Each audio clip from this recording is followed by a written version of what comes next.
Olá, pessoal, tudo bem? Como é que passaram a semana? Tudo jóia, né? Graças a Deus. E aí, fizeram vitral? Gostoso, né, pessoal, fazer essa atividade?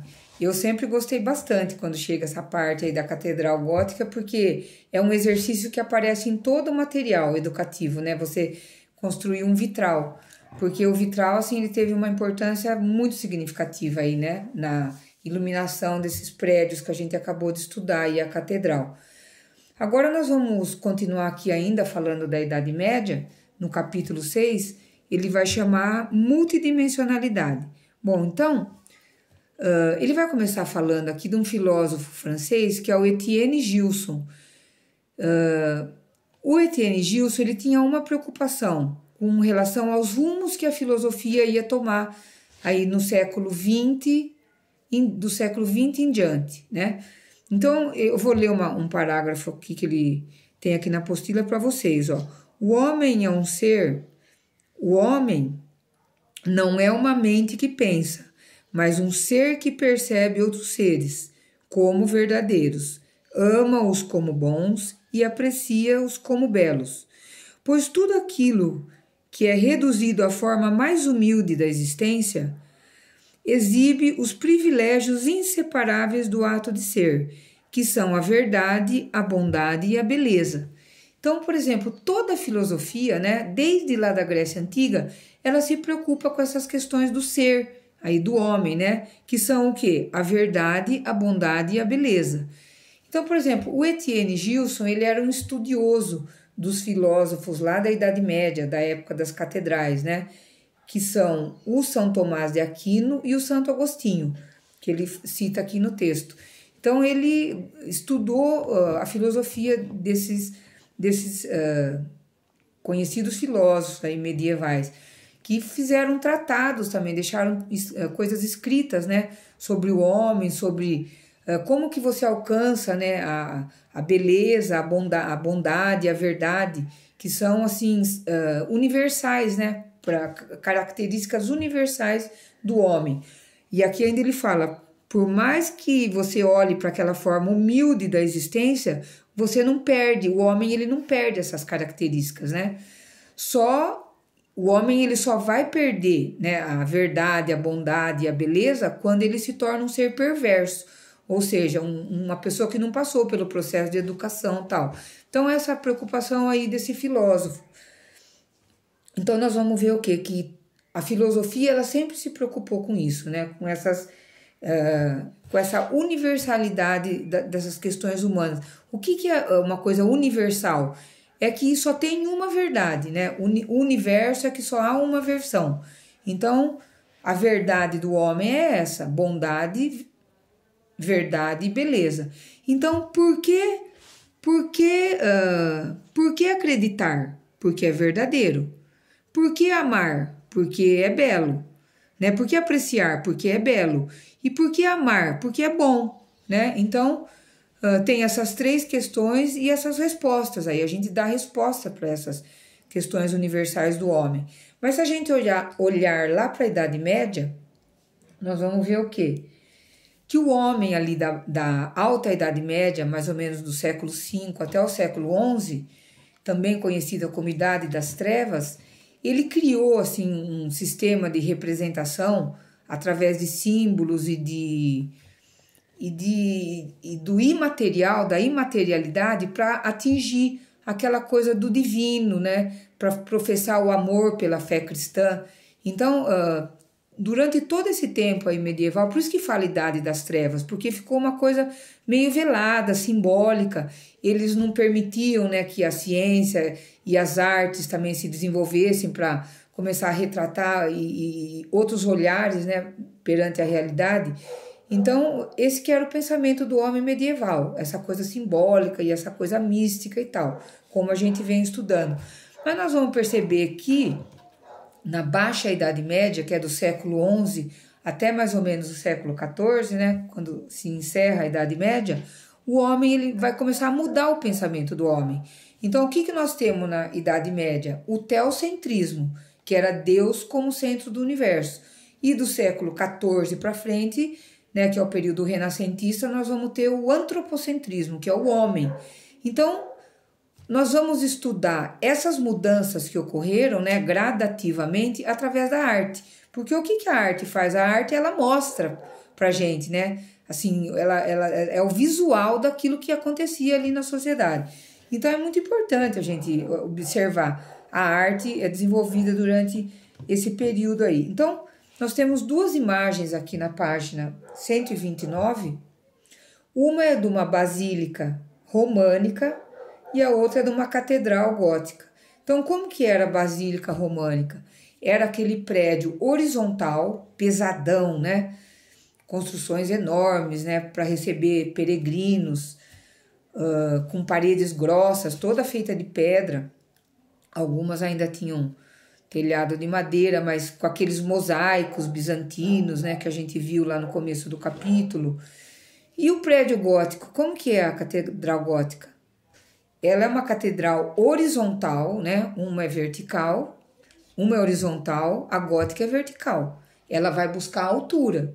Então, o que acontece? As paredes são mais finas, né? Para alcançar aquelas alturas, né? Que o homem jamais tinha visto prédios, né?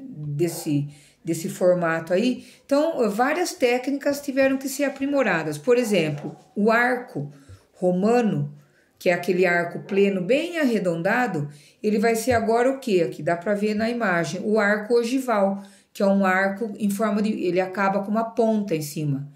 Por que isso? Porque lá em cima o telhado era de pedra. E lá em cima a cúpula, eles criaram um novo sistema de cúpula, para a construção da cúpula, que era como se fosse meia laranja cortada em 4. Então, como que acaba? Então, se você imaginar uma laranja cortada em 4, cada parte vai terminar num bico, que era exatamente o formato do arco ogival da Catedral Gótica. Então, isso aí só foi possível, né, graças a essa nova tecnologia, o aprimoramento dessas técnicas aí, dessa nova abóbada que eles criaram. E outra coisa que eles resolveram também, a questão da iluminação, através daqueles vitrais maravilhosos, né, que a gente já viu lá, que era um primor, assim, né, que eles faziam ali com aquela liga de metal, e também vitrais narrativos, né, contando uma história ali, uma passagem do Evangelho. Mas dentro dessas igrejas, assim, nunca se viu pintura. A gente não fala em pintura, em escultura, até nada nesse momento. Mas nós vamos ver, né, aqui na imagem, na próxima imagem da página 130, que isso vai mudar. Por exemplo, vai aparecer escultura incorporada à parede da Catedral Gótica. Então, quem são essas pessoas aqui? Ela não é uma escultura independente, ela é uma escultura incorporada na arquitetura. Então, ou é algum apóstolo de Cristo, um dos seus discípulos lá, ou alguém que ajudava a igreja de alguma maneira. E vocês percebem o quê? A riqueza de detalhes, né? Nas vestes, né? Drapeadas, ó. Então, já começa a aparecer o quê? A tridimensionalidade, que a escultura, ela tem volume, é uma coisa tridimensional. Uma coisa que não existia lá, porque a arte românica lá da Alta Idade Média é uma arte bidimensional, como a gente vai ver daqui a pouco aqui nesse mosaico que vai aparecer. Então, essas figuras alongadas aí, por que elas são alongadas assim? Porque a própria catedral era uma coisa que remetia à altura, né? Aquelas alturas assim nunca vistas, que a gente já estudou. E se a gente observar aqui também, né, na pintura aqui do Duccio Buonisegna, o que nós vamos ver aqui na pintura do Duccio? Que ele já vai começar a representar a perspectiva. Agora aqui, né, que é uma pintura já isso daqui. Então, se a gente for comparar a pintura do Duccio, aqui, ó, de 1311, com esse painel aqui da página 131, que é uma pintura bidimensional, o que a gente vai perceber? Que aqui na bidimensional, você não vê a perspectiva sendo representada, né? Olha o rosto das pessoas, aquele olhar fixo. Aqui, ó, a manjedoura, onde Cristo tá, é uma cena do presépio, né? Nascimento de Jesus, aqui, ó. O halo na cabeça, para mostrar a santidade deles, né? Que figuras santas. Então, não tem profundidade nessa obra. Eles não sabem ainda trabalhar com a perspectiva, né? Então, por que acontecia isso durante a Idade Média? Porque tudo que era parecido com a arte romana e grega foi considerado como uma coisa pagã. Então, a perspectiva some, a escultura some, a pintura some. Agora, com essas mudanças que vão começar a ocorrer, é que vai começar a voltar, né? Os artistas vão querer representar a realidade com mais naturalismo, né? Naturalmente, com naturalismo mesmo. A palavra correta é naturalidade. Então, vocês observem bem essas duas imagens aqui, comparem para vocês verem o uso da perspectiva já, embora de maneira sucinta, e aqui o não uso da perspectiva, tá? Bom, então, uma das primeiras mudanças assim que a gente percebe, né, que a arte está mudando e está querendo representar alguma coisa, é numa tapeçaria lá do que é uma tapeçaria narrativa da Batalha de Hastings. Lembra que eu falei para vocês na aula passada que mostra lá aquele rei conquistador lá, né, o Guilherme o Conquistador, quando ele vence ali a Batalha de Hastings, ele batalha contra o rei Haroldo da Inglaterra, Haroldo II da Inglaterra. Então imagina, gente, essa tapeçaria aí.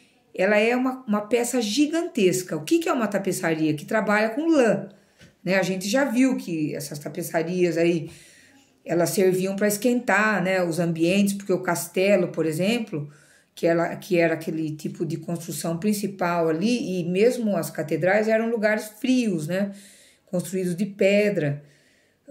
Não tinha aconchego nenhum. Então essas tapeçarias elas serviam também para esquentar os ambientes.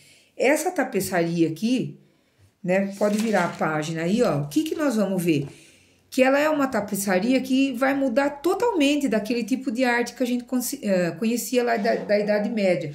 Então, ele vai falar aqui, ó, de dois fatores principais. Primeiro é o tema, né? O que ele está mostrando aqui? Ele está narrando uma batalha.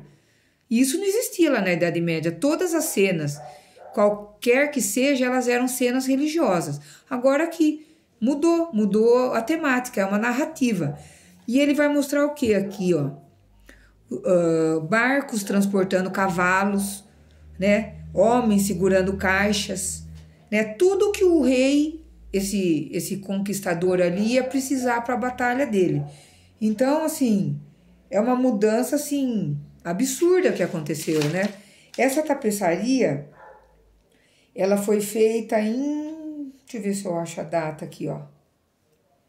Não tem. Tem a data da batalha, que foi em 1066, a batalha. Mas a tapeçaria, eles acreditam que ela tenha levado 1 ano para ser feita. E foram mulheres nobres que fizeram, porque a tapeçaria, você saber tecer, era um dote da mulher. A mulher que soubesse tecer, por exemplo, fazer um tecido, ela era capaz de fazer roupas. Então, isso era uma coisa, assim, muito valorizada ali durante a Idade Média, né? Era até, eu vou casar com essa mulher aqui, né? Porque ela sabe tecer. Era uma coisa, assim, um primor. Tanto que a tapeçaria, ela é uma coisa muito... Ela é uma arte hoje, assim, muito valorizada, né? A gente tem aí tapeçarias divinas, assim. Então, essa tapeçaria, eles acreditam que ela tenha sido feita entre 1067 e 1077. Levou cerca de 100 anos, então, para ser feita. Então, o que a gente vai perceber? Aí, cenas, né? Cenas do cotidiano. Coisa que jamais tinha sido retratada até então. Então, vocês percebem que mudou a narrativa, né, gente? Nós vamos ter, assim... a gente percebe que a arte está mudando. E a arte, ela vai mudar o quê?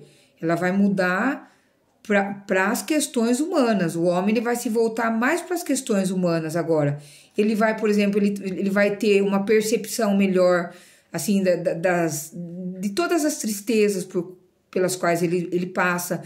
Porque quando as cidades começam a enriquecer e a se fortalecer, também vem os problemas junto. Vem peste, vem doenças.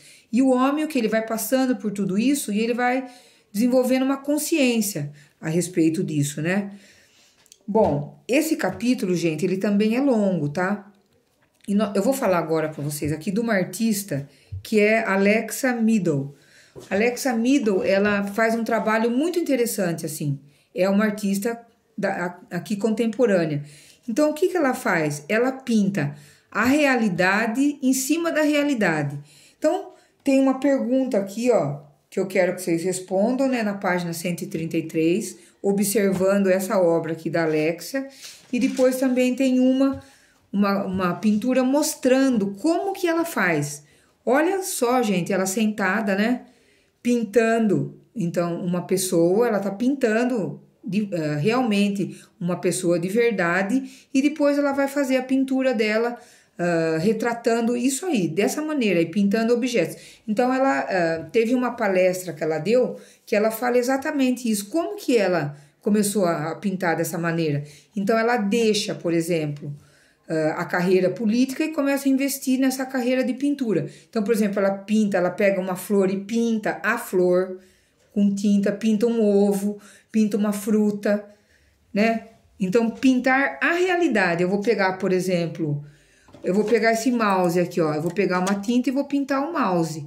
A proposta dela era dessa maneira aí. E esse é o exercício que eu vou deixar para vocês aqui dessa semana, tá? Eu não vou me estender, na próxima semana eu já finalizo esse capítulo. Então, o que eu vou pedir para vocês fazerem? Que é o que ele pede aqui. Vocês vão pegar um pão, pode ser um pão francês, pode ser uma fatia de pão de forma, pode ser uma torrada. E vocês vão fazer uma pintura. Vocês têm aí um guache, alguma coisa aí em casa? Eu acho que vocês têm, né, gente?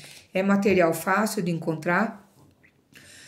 Aí vocês vão pintar esse pão, fazer... Vocês estão livres para fazer isso. Olhem a obra dessa artista aqui, vocês podem até fazer uma pesquisa na internet e aí vocês vão pintar esse pão, essa fatia de pão, então, ou esse pão inteiro, essa torrada, tá bom? Então, achei legal essa proposta, então vocês façam essa pintura aí e posta aqui na plataforma, tá bom? Tira uma foto e posta aqui na plataforma para eu ver como é que ficou a pintura do pão de vocês, tá bom? Então, dessa maneira, eu já vou encerrando. Espero que vocês tenham entendido, né? Essa mudança que vai começar a ocorrer aí da Idade Média para o próximo período que nós vamos ver, que é a arte renascentista. E dessa maneira, eu já vou encerrando, desejando uma ótima semana para vocês, tá? Com muita proteção de Deus. E um abraço para todos, tá? Uma ótima semana. Um beijo grande. Tchau, tchau.